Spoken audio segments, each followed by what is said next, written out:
It's fantastic to see so many of you here.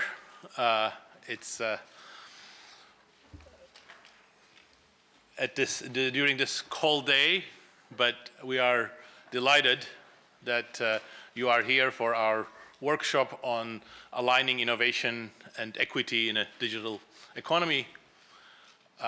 This is an event organized by the MIT Initiative on Shaping the Future of Work, which is co-directed by David Otter, Simon Johnson, and myself.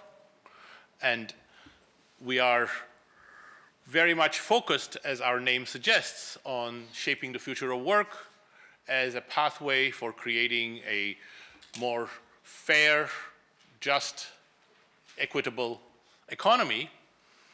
And this is part of that agenda.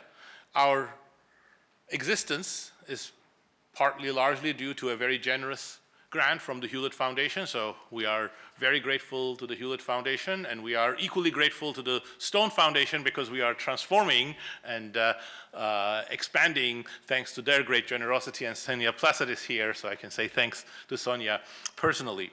So what's distinctive, I think, about what we are trying to do is that we believe, with some evidence, and I'll talk a little bit about that to explain our agenda and why this conference, but we believe that understanding inequality of income and wealth, understanding employment opportunities, understanding productivity, those are central for where our society and economy will go. But we also believe, and that's where the word shaping comes, that these are not just things that are out of the control of companies, policymakers, and academic researchers, that generating new ideas, new ways of using technology, new ways of finding institutional solutions to problems are going to have a major impact on the future of work, on the future of inequality of income and wealth, on productivity and how the economy is organized. And I think the background to this is now familiar to everybody. The US economy since 1980 has experienced skyrocketing inequality pretty much in every dimension. There is a huge gap now between the earnings of workers without a college degree and those that have a college education, or even more so those with a postgraduate education. There are huge inequalities between regions. There are much bigger differences in the pays of CEOs and those who work under the CEOs for the shop floor or in offices. And all of these dimensions of inequality have added to a much greater sense of inequality of power and all of the dynamics that brings. Some might think with such sweeping changes that these are inevitable consequences of market economy dynamics, perhaps the outcomes of late modern capitalism, or perhaps inevitable implications of the digital age. We don't think so, and that's why, again, the shaping agenda is very much rooted in what is possible to do in the current environment. And we don't think so partly because of the evidence that shows that even though all industrialized nations are more or less being affected by the same technologies, and they are broadly within the same market economy dynamics, you have huge differences in terms of inequality between these nations. No other country has experienced quite the same level of increase in inequality by education or between CEOs and workers, and certainly no other country has had anything like the very sharp drops in the real earnings of low education workers that the US has experienced. The US experience itself over time also shows that there isn't something inexorable about this process. In the 4 decades that followed World War II, the United States, still very much affected by advanced technologies and market dynamics of various different sorts, experienced robust wage growth, with fairly stable or even declining in inequality, and something really approaching shared prosperity, whereby different demographic groups experience more or less the same type of real earnings growth. So there is a big contrast between the US today and other countries, and between the US today and US in the past. And why is that? I think a natural working hypothesis is that it's about organizations, how we organize the economy, how we organize firms, but also critically about technology, how we organize the use of technology and how we innovate. Technology is really at the heart of many of the inequities and inequalities that we are seeing. Work by others and ourselves, for example, has shown that digital automation has been a major driver of the displacement of low education workers, being a big contributor to the decline in the real earnings of low education workers. A lot of the regional disparities are related to the more globalized nature of the economy, which has been led by technology-fueled multinational corporations. And a lot of the income and wealth inequality that we are seeing today is intimately linked to the tech sector, which of course has created all sorts of winner-take-all type dynamics. But again, none of this in our assessment is inevitable, so it really depends on how technology is being used, how scientific knowledge is being developed, what types of innovations, and all of that.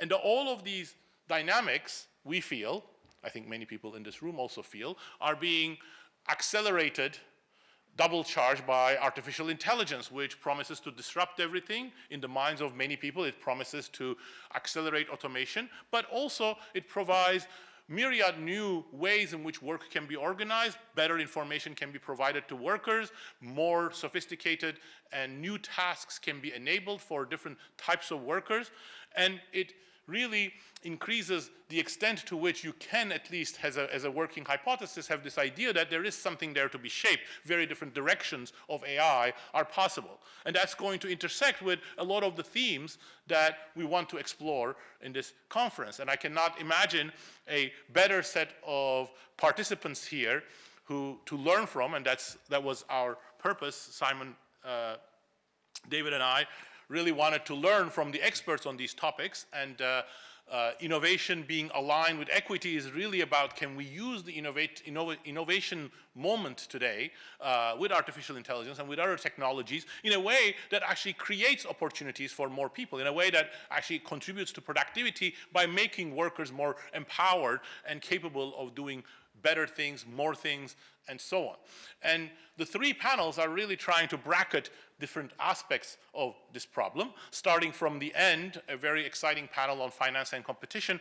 Competition is really, I think, critical for many aspects of how technology is developed and used, especially in the age of AI, when there is the danger that this very promising and powerful technology is going to be in the hands of a very few corporations, and competition intersects with many things, including finance, including financial opportunities for myriad people. So thinking about finance and competition, something that we don't perhaps do enough in the context of thinking of the future of work and future inequality, that's a very important part of it. Our second panel, moving from the end to the beginning, is really about the heart of how AI can be used. Can it really be an agent of creating better opportunities for consumers, for citizens, for workers? What are the limitations, which direction we are going in, and how can we, again, in the direction of shaping, how can we use AI both as a technology and as an organizational forms in which it is embedded in a way that's going to have these more desirable opportunity expanding